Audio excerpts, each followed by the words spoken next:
as he outlined some of the key interventions that are being executed to ensure that the Ghanaian economy achieves the objectives that we've set for ourselves.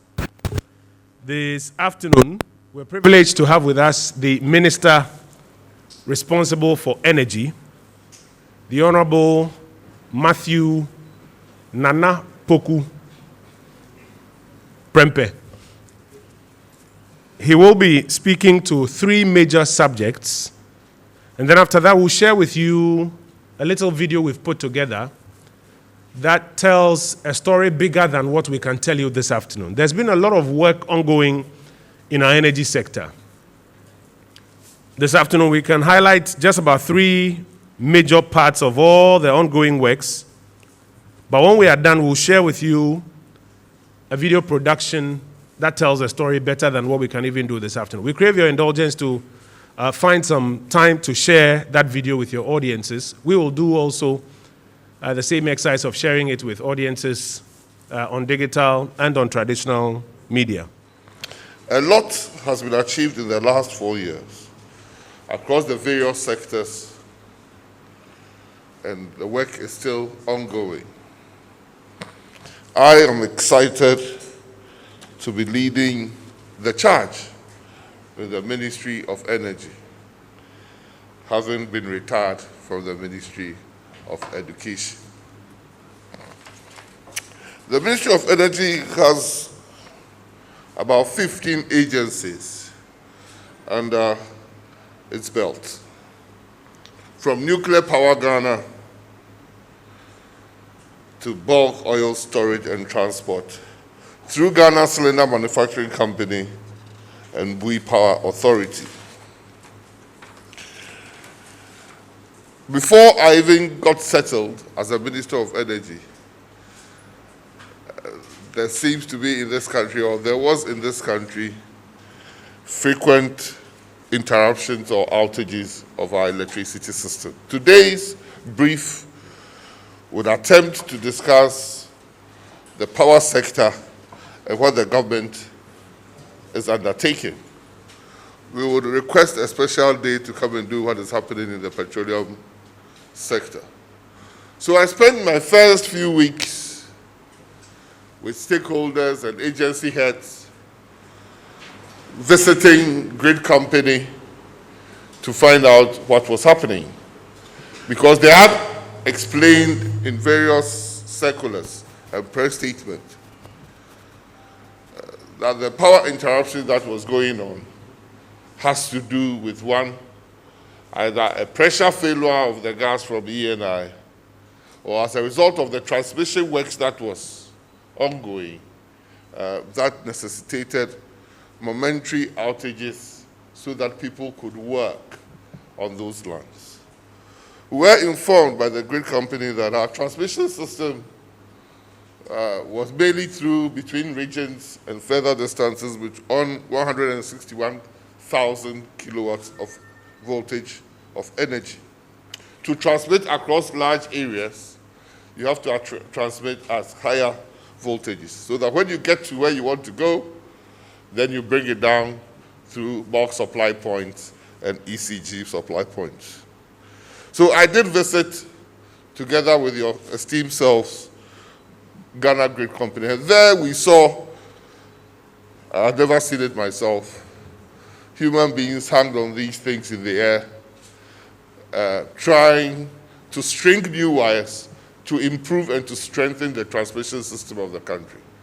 The transmission system of the country had been in place for between the 50s and the 60s. And essentially, that was what we are having now. What they were trying to do was to strengthen some of the 161 kVA, like from Tema to Achimota, and also improve the capacity of some of the wires, like from the western end of the country as far as Bolekatanga through the 330 kVA lines. So because the work was ongoing, it definitely means that in some portions of the Bolekatanga line from Takrady, the huge section between Kumasi and Kintampo, over 100 kilometers or 170 kilometers, was still ongoing. What it meant that with increasing population, we were transmitting on the same lines that as we had in the 1960s and the 50s, meaning there was congestion and was failure sometimes on the line. We could even experience some of the doomsday by seeing some of the insulators actually splitting up because of high heat that had been generated and had worked on the splinters. Some of the lines just gave in. Some of the transformers just caught, well, there was one transformer in the Volta region that caught fire. Some of the lines near Trasago just got snapped up. And all this meant that at a particular time, the good people of Ghana had suffered intermittent or erratic power fluctuations. But what we could then assure Ghanaians was that they should be patient, and the men who knew how best to handle it were on work at the site. After visiting the GRIDCO headquarters in Tema, we did 2 separate visits. One to the Pokwase bulk supply point, a $50 million project that was going to improve transmission of power and distribution of power in the eastern end of Accra. We then visited the Kaswa bulk supply point, also to find out what they were doing on that, about that $40 million facility, or $50 million facility that was supplying the west end and parts of central region, mostly parts of central region. Visiting these sites of work, interacting with the media that joined us, trolling the social media pages, I came to the conclusion that everybody meant well for Ghana, and that good power, reliable power, affordable power was good for everybody. And indeed, we needed to up the game to get the work done to power Ghana on. We believe that together we were fixing it and will continue to fix it to our utmost satisfaction. The power value chain, or the energy value chain, like I said, and I'm admitting, has various challenges. We suffered from chronic underinvestment in the sector, like I said, between the 50s and 60s where we put it down. We hadn't improved much on our transmission network. We hadn't improved much on our generating network. Neither had we improved much on our distribution network. So intermittently, we get challenged, and we see the challenges in the power sector through the doom source that we have operated. Cyclically, between 5 to 7 years going back, we see that there are shortfalls in our energy situation or outages in this country. In the 2006 to 2008 power outages, the government at that time decided to solve the problem by buying generators and buying fuel. Albeit some describe it as toy generators, it did work for us. So under President Kufuor, the problem was not passed on directly to Ghanaians. Central government used its own funds to procure the generators and to procure fuel for those generators to run. From 2012 to 2016 power outages, the government at that time decided that they would solve the problem by signing power purchase agreements, either on emergency basis or on urgent basis. Being in crisis and signing those agreements meant that the stronger one was the one who was able to bring you the generating sets to generate.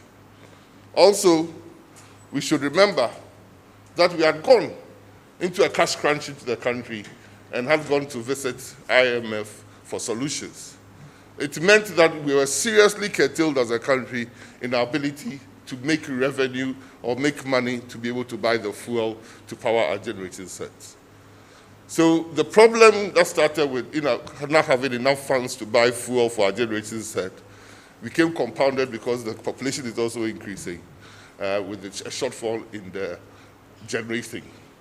That shortfall and lack of fuel meant that we experienced a protracted level of doomsday that this country had never witnessed.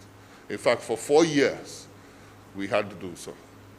This doomsday led to a national power outage that ECG came out with a program for the whole country when somebody will be off or on. It started from 12 hours, it ended up probably 36 hours. And sometimes it went even for days without following this thing. So emergently or urgently, the government signed various forms of power purchase agreements. Some of the power purchase agreements, and because we were in desperate times, meant that, like I said, the generators had the upper hand. If I come and charge you and you say you don't want it, I go, you sleep in the dark. So we signed these, what we call over 40 PPAs, power purchase agreements, mostly on the basis of take or pay. They wanted government guarantees and they demanded government guarantees. And also, because we didn't have the money and the central kitty was empty, we had increasing levels of PURC tariff over that period. So even though we were in protracted doom, so we had also increased levels of tariff deposition that we will show. So ultimately, Nana Addo came into office at the background of some of those challenges. When His Excellency got into office, one of his first things he did was to issue order that the Ministry of Finance finds money to pay for the fuel. Because we had signed these generators on a take-or-pay basis, the fuel bills were piling up, and the generators, because it was take-or-pay, was also building out the debt.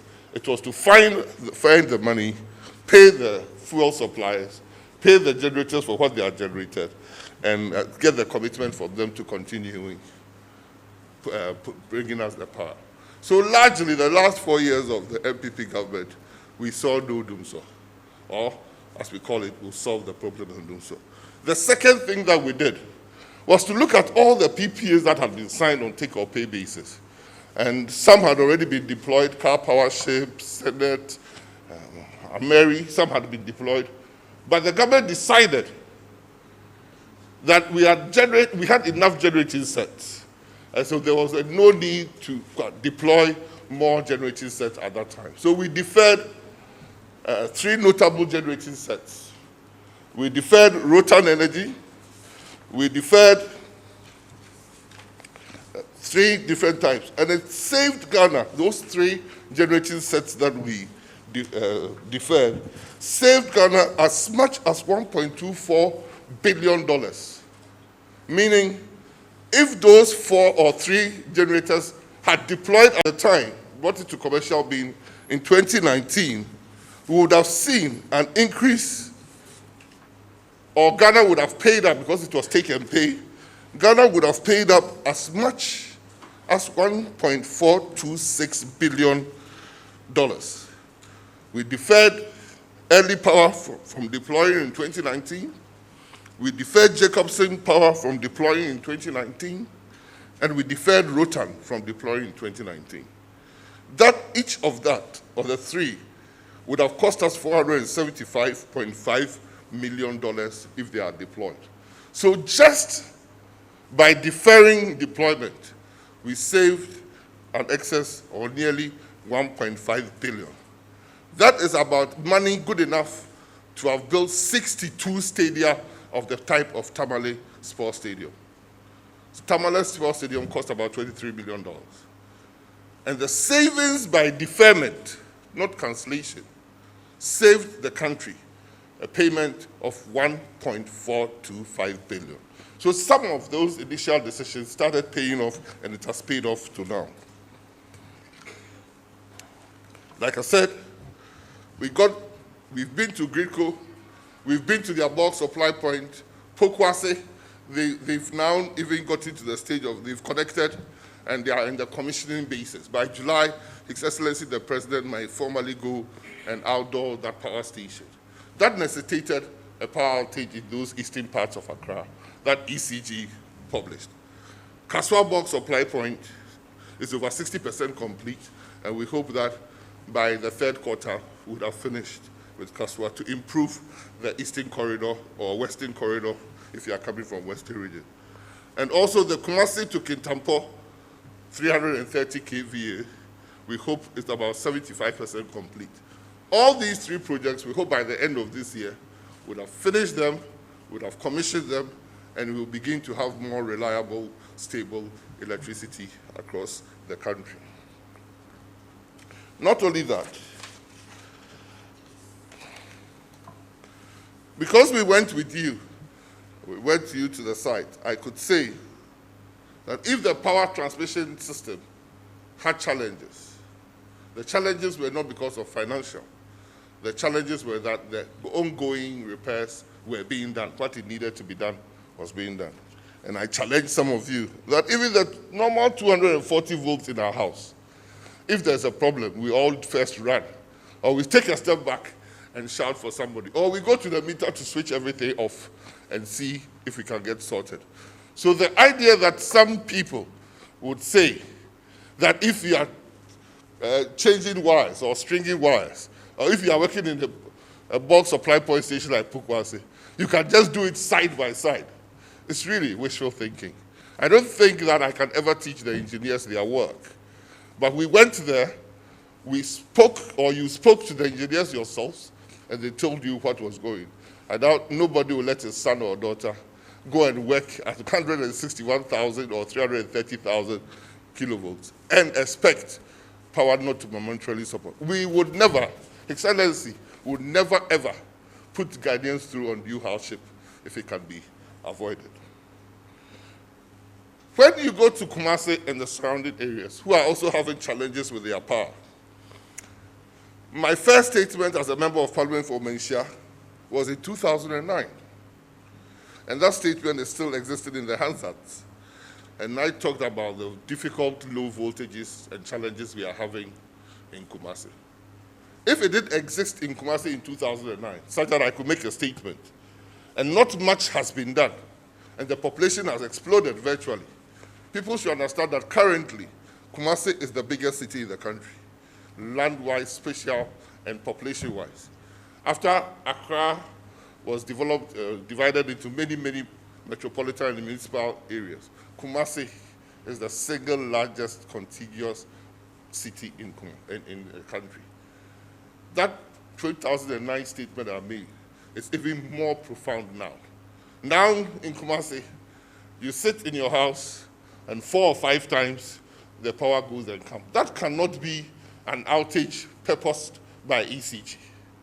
These are challenges with the voltages that are going, and obviously it doesn't stand. To the people of Ghana, we can say, please be patient with us, because VRA, ECG, and GRICO are undertaking some serious work in our area, including the government, that will lead to a solution of the problem, and very soon. Because, like I said, we are transmitting our power on 161 kV watts, because of the congestion, holding voltages and a long transmission between the western end or the eastern end of the country on the coast to Kumasi. By the time we get to Kumasi, the power becomes unreliable, meaning the voltages are not as stable as we expect it to be, causing changes. When the 330 kV line gets to Kumasi, it breaks before it goes to Kintampo. The work being done in Kumasi would mean that that load would not need to go through the Kumasi stations, substations, to get to Kintampo, freeing up space and making power more reliable. Moving Ameri plant, as we have indicated, from its coastal basin to the middle belt would ensure a balancing of the voltages and stabilization of the power network, improving reliability and stability in Kumasi.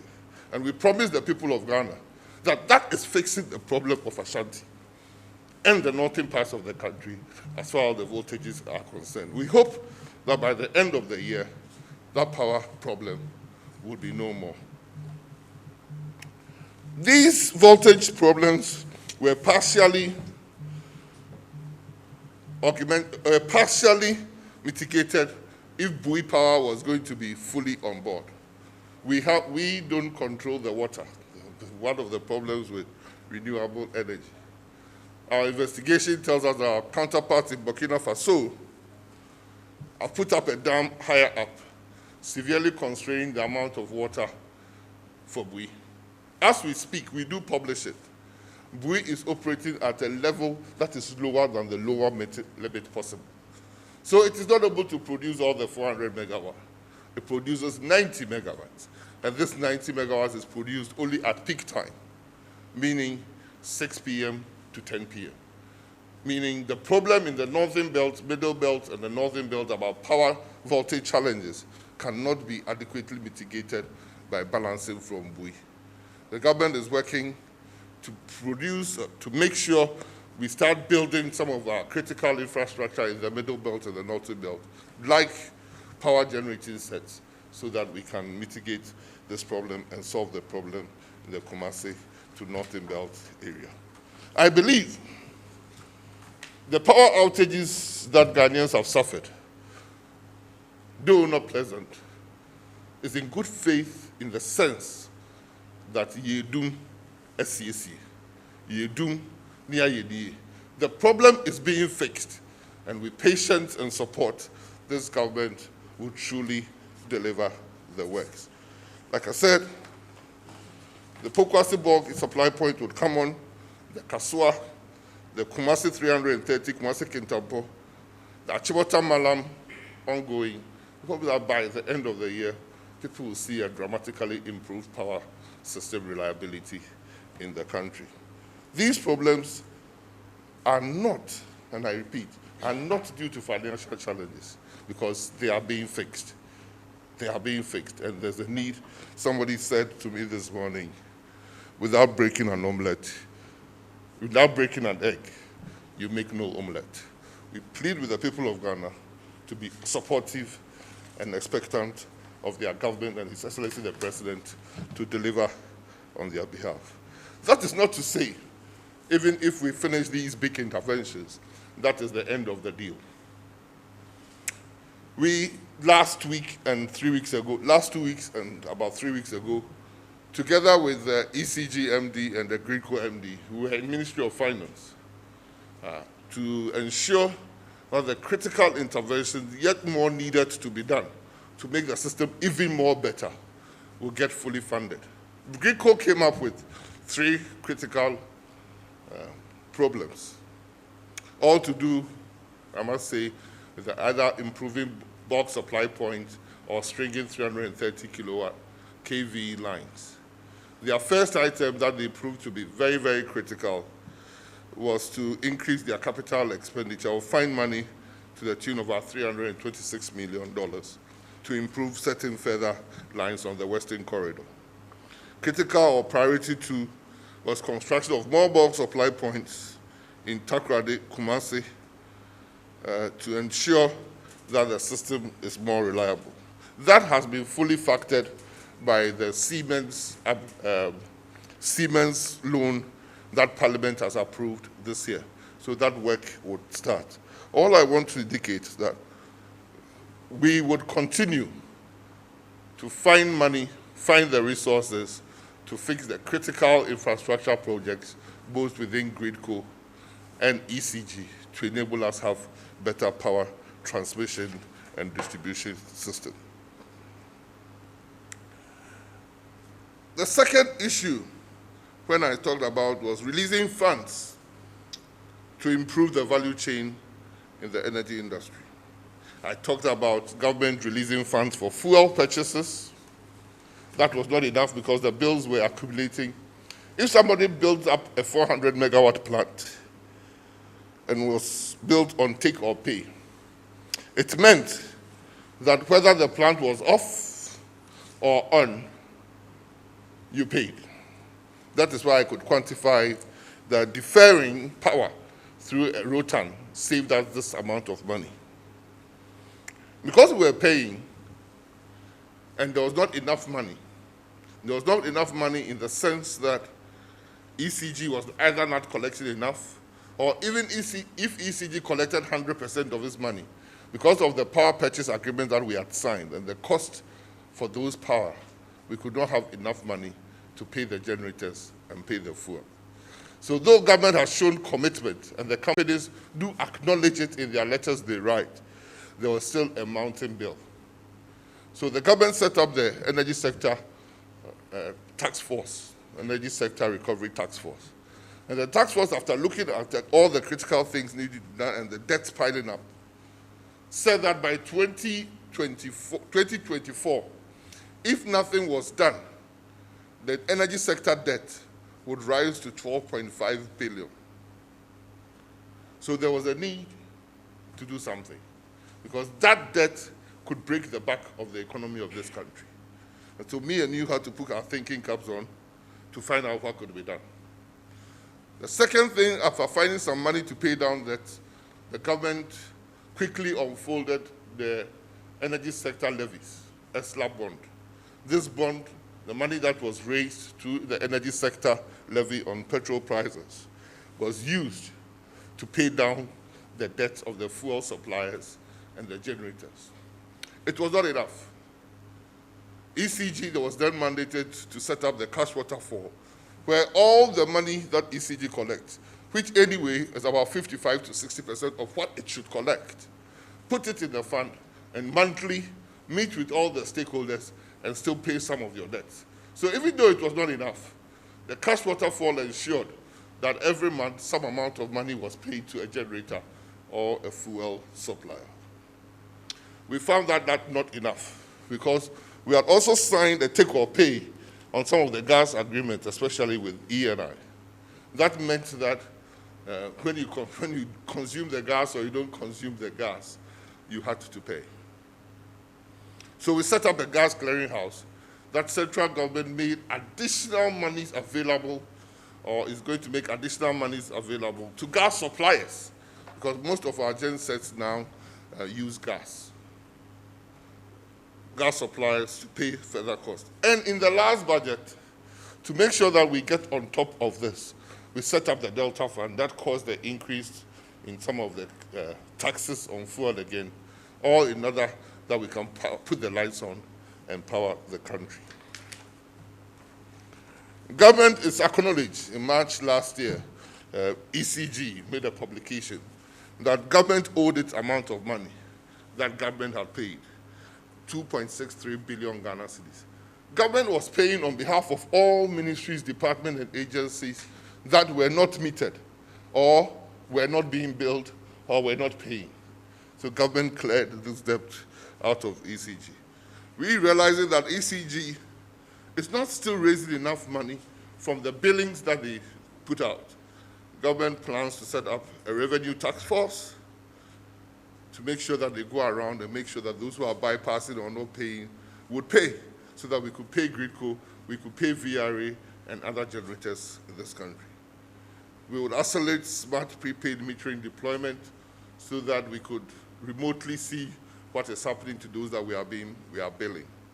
And also with the introduction and fast implementation of the boundary metering, we could say that yes, those in Greater Accra, this was the amount of energy we brought to Greater Accra, this is the amount of money we expect out of billing, so that we could go through smart metering and other technology, pinpoint where we are losing money, and make the necessary recoveries.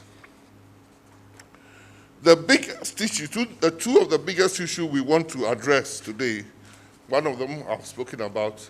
The next big one, that was reliability. The next big one was affordability.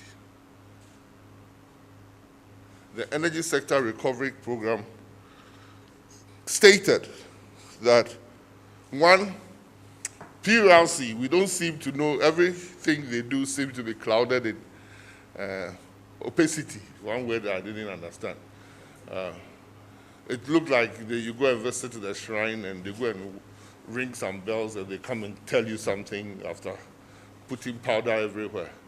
We want Ghanaians to be knowledgeable and be informed and educated about how PURC comes up with its tariffs, so that we know when they say we pay low tariffs, we know whether it's true, or when they give us new tariffs, we know whether it is excessive. Every Ghanaian who wants to know must be furnished with the information to ascertain for him or herself whether it is true. So one of the things, the charge of the Energy Sector Recovery Force, or Task Force, was an open, transparent methodology and tariff setting by the PURC.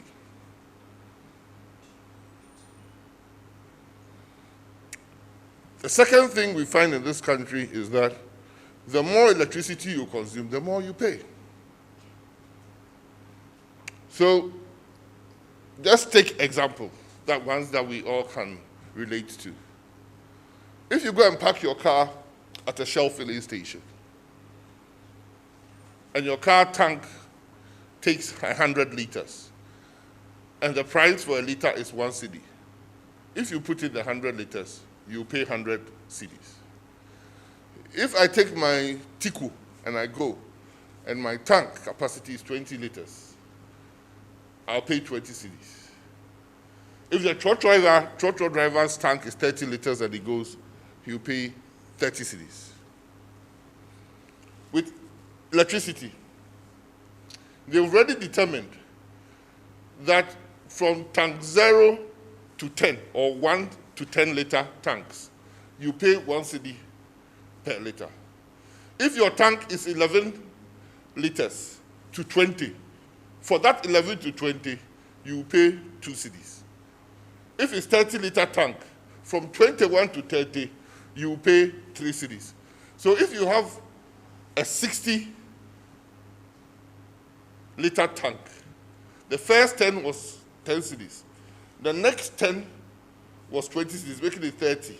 The next 10 was 3 cedis, which is 30, making it 60. So you pay about 90 cedis for your 60 liters because we have a graduated tariff. The first 10 is 10 cedis. The next 10 is 2 cedis, 20. The next 10 is 3 cedis, 30. So we pay 60 cedis. Whereas in petrol terms, you would have paid 30 cedis because 1 liter. Not only that, that is excessive. So if you have a hotel, you are in the top bracket and you pay higher. But that was not all. Once you move your car tank from 0 to 10 to 12 liters, you no longer pay the first 10 liters as 1 cedi. You pay all the 12 as 2 cedis. So instead of thinking you would have paid 14 cedis, you would end up paying 28 cedis. So the higher you go, the more punitive the graduated tariff became. This is one of the biggest disincentives for especially small-scale industry in the country. They are paying excessive amount of money for their tariff.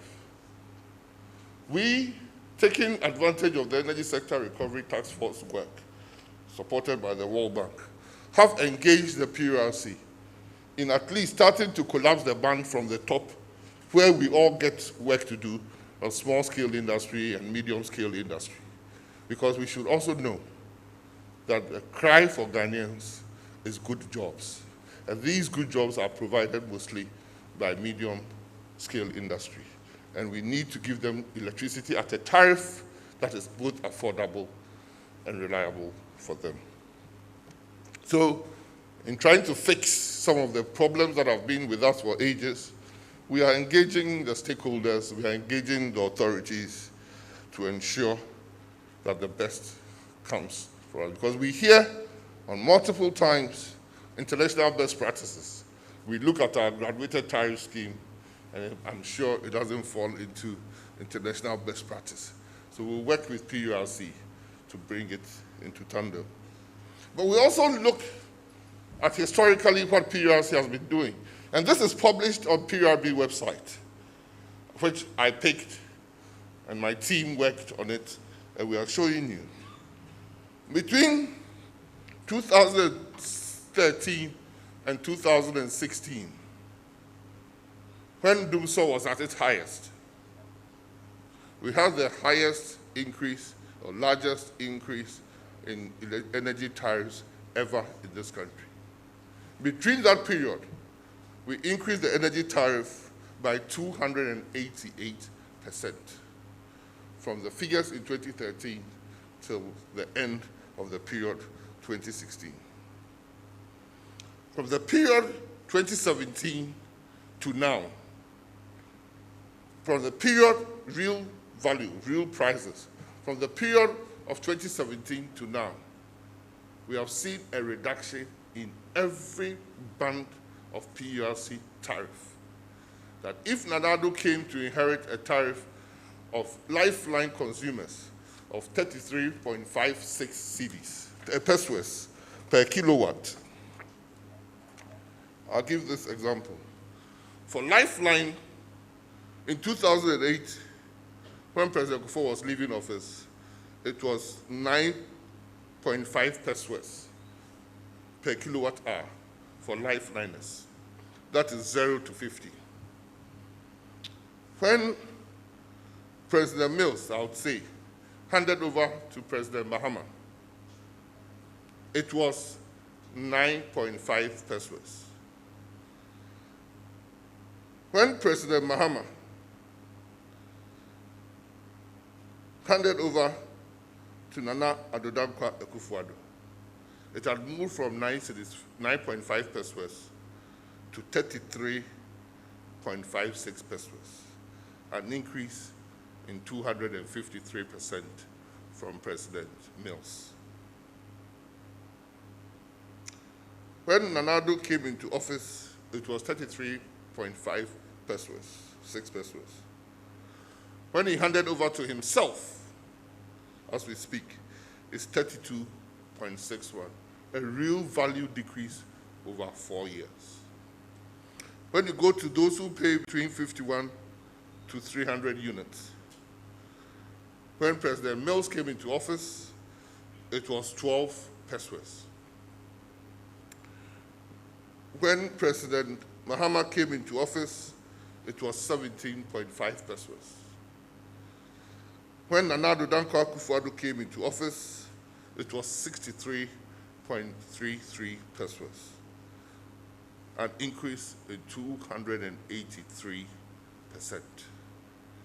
As we speak, it's 65.42, a decrease on President Mahama's term, a 2.28% decrease. For those who are in Band 3, when President Mills came into office, it was 16 pesos. When President Mahama came into office, it was 22.8 pesos. When Nana Addo Dankwa Akufo-Addo came into office, it was 87.38 pesos, an increase in 283% from President Mills. As we speak, the Nana Addo inherited it at 87 pesos, and it is now 84.9 pesos. The Band 4, which where you get to most hotels and small-scale industry and things like that, President Kufuor handed over to President Mills at 19 pesos. President Mills handed over to President Mahama at 22.35 pesos, at 80% jump. President Mahama, the 4 years of doing so, moved it for 22.35 pesos to 97.09 pesos, an increase of the scale of the band that contributes most to the workforce of the country in the period of doing so was 384%. As we speak, under Nana Addo, it's 94.33 pesos, a decrease in 2.8. So invariably, over the last 4 years, His Excellency Nana Addo Dankwa Akufo-Addo, irrespective of inflation and everything, has in real terms decreased utility prices in the country. Cumulatively over those 4 years of all those governments, President Mills's 4 years, 2009 to 2013 January, there was an average 27% increase in tariffs. Between 2013 and 2020, or 2017, there was a 288% increase. And between 2017 and 2021, there was a minus 2.8% increase. Brothers and sisters, this is fixing the economy. This is ensuring that the 4 years includes everything we did. It includes 4 years of partly free electricity, partly no price for water or 0% for water. But in totality, prices, real prices, for the first time the records can show. Under PRC, this is published on the PRC website, real prices across the 3 or 4 bands, real time, decreased only under His Excellency Nana Addo Dankwa Akufo-Addo. Then, apart from tariff adjustment that I've spoken about, our plan and our climate change agenda envisages that we deploy renewables into the system.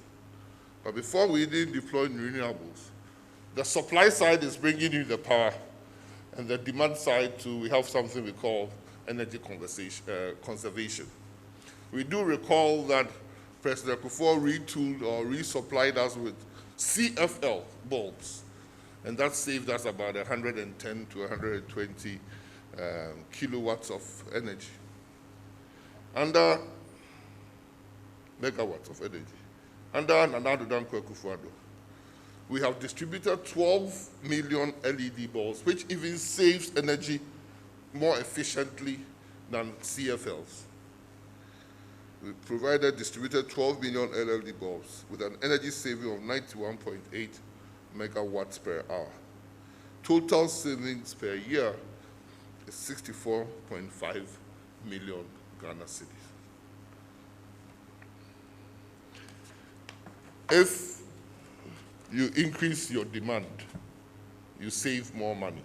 And so supplying those LED bulbs for free led to less pressure on the generators and the energy bills that we have. In the area of renewable energy, we've amended the Renewable Energy Act. We've given empowered BUI power authority to deploy renewable energy as well. We finally established the Nuclear Power Ghana to ensure that Ghana seriously starts on the road to having nuclear power as well. And we've started our solar systems implementation. These are all ongoing energy to meet the Sustainable Development Goal of 10% of our energy mix being supplied by renewables. We think that if you look at the power PPAs signed with the solar systems, we will be able to meet that by 2030. This is fixing and ensuring that international commitments that Ghana has gotten into itself, we still make sure we deliver it in our energy. I've already talked about how we are saving money. And I've talked about one of the other things the energy sector recovery program outlined was that the energy value chain from suppliers through generators, transmitters, distributors, all the entities there should be financially solvent. A break in the chain affects every part of the chain. We've seen a break in the chain from the generating side in this country. We've seen the break in the chain from the fuel supply side in this country. We are currently seeing the break in the chain in the transmission sides of this country. And then the elephant in the room, ECG, that we are tackling. So all those 4 entities, or players in the 4 entities, private sector, public sector, should be financially solvent, because without them being, we will not have the energy we need to power the country. The index for the development of the country is your energy supply in the country. How has government done this? When government came into office, the fuel suppliers supplied the most expensive fuel for the generating sets that we had. That alone was a problem. Those that even had dual fuel, I mean, that could use gas and other forms of liquid fuels, there was no gas most of the time. The only gas that was available was N-gas for VRA generating sets. So those were very expensive fuels. And so government had to take certain decisions in ensuring that most or all the generators use gas. And I can say on authority that as we speak, the only generator that is using something else than gas is probably AXA, using HFO. So all the generators are now using gas. Gas is far, far, far cheap, even though our gas is expensive. If we're still using LCO, HFO, RFO, and diesel, we would have been having energy bills that we could not even dream of our grandparents paying, grandchildren paying. So we relocated Cal Power from the eastern part of the country to the western part of the country where there was gas. That alone, that movement alone, and changing to gas, saved us $100 million a year, or saves us $100 million a year. Government paying the bills of the MDs, that means the ministries, department, agencies of government, saved us about $150 million in losses to those financial entities in the sector, or paid that much. PRC tariff reviews, we quantified it at about $150 million per year. That would have been on top of what the Ghanaians are now currently paying. There's something called WACOG reduction. The WACOG reduction is nothing fanciful. ENI was developing a field called Sankofa. And in developing the field, the contract said that every amount of money that is saved, every $100 million that is saved, would ensure that there's a reduction in the cost price of gas that they had agreed. So if the gas price, example, was $10, for every $100 million you saved, you won't pay $10, you pay about $9.50. So if you save $1 billion on the field development, which will translate to maybe, say, $10, you take that $10 off. So we accrued some savings that was able to change the price of the mixed gas that we all use from $8 to about 6 point something dollars. That saved us about $30 million a year. Connecting, making sure we connected the pipe, the gas, from the existing West Africa gas pipeline. Also, we had some savings that we've done. So that savings in the power sector accrues about $445 million per year. That is ongoing. And the deferment of the 3 PPAs, like I said, saved us $1.426 billion. That is what I say can build 62 stadia of the size of Tamale in the country. That is a government working in the interest and on behalf of the people of Ghana. And I do believe that Ghanaians, in voting for His Excellency Nana Addo Dankwa Akufo-Addo, had felt some of these positive changes in their life, and that is why. And Nana Addo would continue to give the leadership, or provide the leadership that will accrue to the ordinary citizen in this country. What more is being done? These savings, we have saved them, but what else are we going to do? As we speak, there's ongoing negotiation with all the PPAs that I said, over 40 PPAs that have been signed. Apart from those that have been deployed, we are quickly going through one by one all those PPAs to ensure that they reduce their cost to us and possibly move on to a different cost charges. We are also renegotiating the gas price itself from the Sankofa field with ENI. Like I demonstrated, these savings for the 3 PPAs are already talked about. And we have also moved on in that we now, like I said, some of the things that killed us was PPAs done desperately. So we have said that there's a moratorium on any further PPAs, and those that were even about deploying, we have deferred. But going forward, Ghana, our demand is rising at the rate of about 7% per year, 5 to 7% per year. And so we have learned our lessons. So going forward, it cannot be business as usual. We need more generating. As of now, our maximum demand is about 3,200 megawatts. Our installed capacity is over 5,000. So we are safe for now. But to go into the future, what we are saying that is we won't sign take or pay PPAs again. That business model is fantastic when you are desperate for the generator. Now we have moved into a second phase. We want to sign new PPAs, and then we are going to sign new PPAs. And thanks to some of the companies that are already in the country, we are heading in that direction. We are going to do take and pay. We are going to only pay for the ones that we take. Excess charges of electricity we didn't use, but we have to pay for, amounts to $586 million a year. We don't use it, but we pay for it. Going forward, it is the only ones that we will use that we will pay. That business model of paying for things that you are not using is the best business model for every entrepreneur. I produce 1,000 cars. Whether we need it or not, we will pay for 1,000 cars. I produce 1,000 bottles of Coca-Cola. Whether you buy my Coca-Cola or Coca-Cola, or you leave it in my store, you pay for that. No. We are going to the normal business cycle, which is you pay for what you use. And that is what we call take and pay.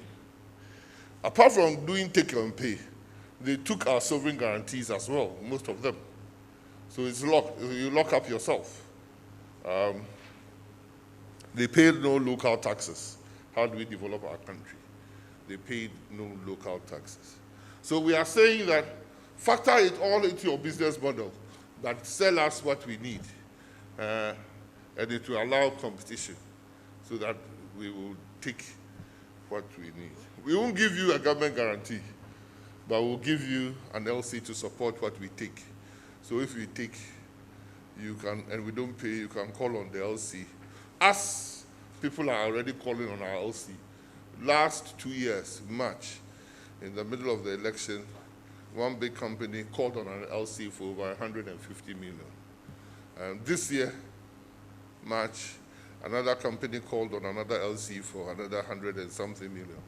Of course, we are consumed. But if it was not take or pay, we wouldn't have been able, they wouldn't have taken all that 100. They would have taken only what we owe them. Also, the reason why, one of the reasons why our energy cost is so expensive is that because we did take or pay, and because we're in desperate times, until y'all came up with a generator and said it will cost you 31 pesos per kilowatt. You are desperate. You don't buy it, you die, right? So you take. Then Mami Enu came and said, she too, she has got some 200 for you, but hers is 41. So 35, 41, somebody 62, somebody 18. So you are even paying the generators different amounts of money.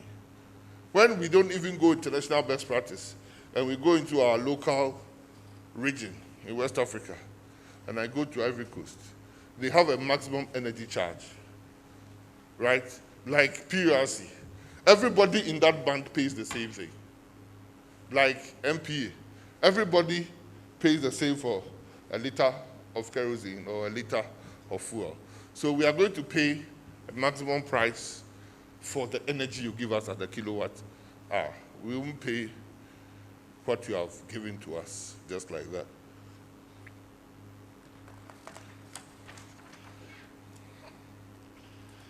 I would like to draw an analogy that I've already used in fuel prices since 2009 and 2021.